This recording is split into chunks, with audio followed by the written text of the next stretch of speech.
Hello everybody, Tim here, and you're watching the Kukuli Bushcraft channel. Okay, so Headtorches. Oh, by the way, if you're watching at the time of uploading, I hope you've had a great Christmas and have a very happy New Year. 27th of December at the moment, 2:30 in the afternoon. As you can see, outside it's quite dark. So we're up in the Arctic Circle here, and at the moment we've got the polar night, which means the sun doesn't rise over the horizon. It's very dark. You need a head torch. So here we're generally working outdoors 12 to 16 hours a day. Round about this time of year, it's a bit quieter this year because we've got less tourists. But we also have very cold conditions, which means that your batteries get absolutely caned.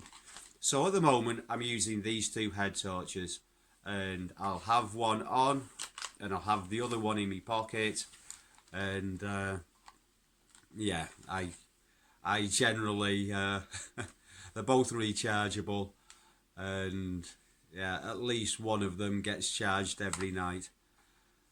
So battery life here is very, very important.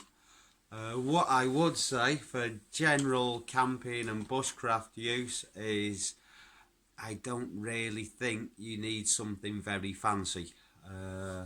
Here, obviously, it's different, but I think a cheap head torch for most people is plenty enough.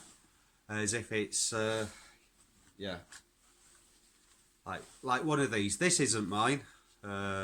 Obviously, it's pink. But this is a Petzl. This is one of the cheap ones. Tikka, I think they're called, which is woodpecker in Finnish. I don't know as if that's got anything to do with the name of the head torch, but these are cheap, robust and reliable. My best head torch is also a Petzl, and it's a Reactic. It's one of the high-end ones. For some reason I've left it in England, which is stupid.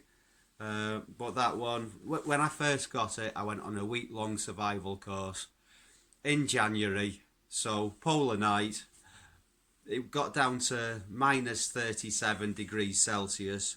So that's nearly minus 40 degrees Fahrenheit. And I had 2 rechargeable batteries. One lasted me all week, which was really, really impressive. I read on Paul Kirtley's blog. I'm sure a lot of you are familiar with Paul Kirtley. He's very, very experienced, very knowledgeable, but he was saying that Petzl are no good and that he's had a lot of issues with them. We use them a lot here, and I honestly believe he's just been unlucky. But yeah, I mean, the little tikka ones, they just go with AAA batteries, so you know, you can always fill your pockets full of spare batteries. Whereas the rechargeable ones, you know, you're not likely to have a whole load of spare batteries.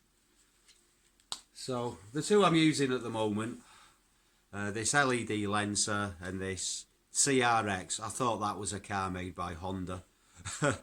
But yeah, this is something that's not really very readily available, at least outside of Finland. This is from the local hardware store, but it's actually a really decent head torch. It's got quite a lot of good features.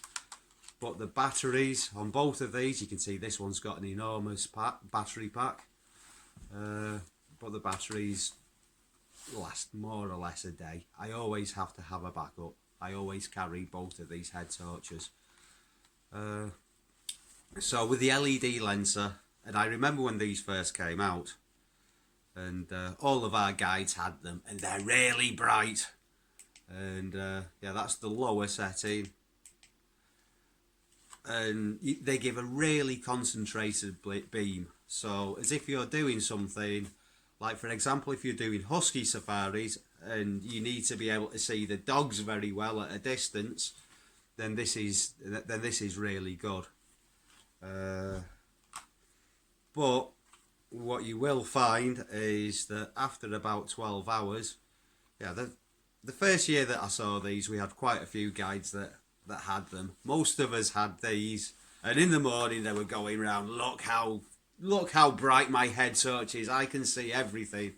And by the time we were feeding the dogs in the evening, you know, they couldn't see anything because it was so dim. And yeah, whereas these seem to keep on going, then it's very easy to have spare AAA batteries in your pocket. Yeah, so yeah, these are good, but battery life isn't great. They're very, very bright, and even the lowest setting is quite bright. This thing I really like. So this is something I'd much rather take camping or hiking with me. You can concentrate the beam. So I don't know if you can, let's see. So generally I like to have a wide spread like that, because I like to, I don't work on the husky safaris very much. I generally fix things and build things. So yeah, so I like to see a lot around me, but I don't need to see anything particularly far away. But with this I've got both options.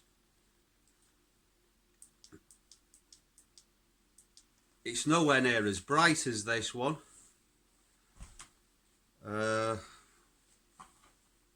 But yeah, I don't really need it to be. And one thing this does have that this doesn't, which for me it's very important, not when I'm working, but you know, when I'm hiking and when I'm outdoors in general, is it's got a red setting. You know, and you can't really see all that much with a red setting, not as much as you can with a regular setting, but the battery lasts a lot longer. And another thing is, it doesn't impair your night vision so much. So a bit of science. Yeah, I work with sled dogs, and we do actually have sled dogs here that are better educated than I am. So the science might be a little bit poorly explained. I'm not a scientist. But you've got two types of cells in your eyes. You've got rods and cones. Cones are very good at picking up red light, which most animals can't, which is one of the reasons why most animals have a much better night vision than we do. A lot of them also have a tapetum, a reflector, but yeah, that's a different matter. But yeah, you've also got rods, which there's a lot more of, because they're smaller. They're much more tightly bundled into your eyes, and only the cones pick up the red light. So only the cones are getting adjusted to having artificial light when you have your red light on. So I hope I've explained that well enough. But basically, as if you use a red light, then it doesn't affect so much your night vision when there's no light. And in general, with head torches, they do restrict your view to what's right in front of you. You're really not so aware of things at a distance. You have no peripheral vision, and unless you need one, don't use a head torch. I mean, I see a lot of people using head torches when it's barely dark at all, and that's silly. So yeah, so to sum up, yeah, unless you really need one, don't be paying a large amount for a head torch. It's not really essential to have a good head torch for general hiking and camping. But you should have one, and you should have some kind of a backup torch always. And yeah, spare batteries, always good, as if you're in the Arctic in the winter time. Anything anything with a battery in it that you're not using, inside pocket. The same goes for cigarette lighters. Keep the batteries warm, otherwise they're gonna die very, very quickly. So I might do some individual reviews of some head torches, in particular the Petzl Reactic. Maybe this one. These are quite popular, and it is really powerful, really good at a distance. It's got a huge battery pack. This one's got a tiny battery. The batteries both last about the same time. This is a lot brighter. This is a lot more versatile. So there's a few features to look for and a few things to think about when you're buying a head torch, I think. Anyway, thank you very much for watching, everybody. Have a great new year, and please like, share, please comment, please tell me about your views on head torches, what you think a good head torch is, and I'll see you all again soon for another Kukuli Bushcraft video. Bye for now.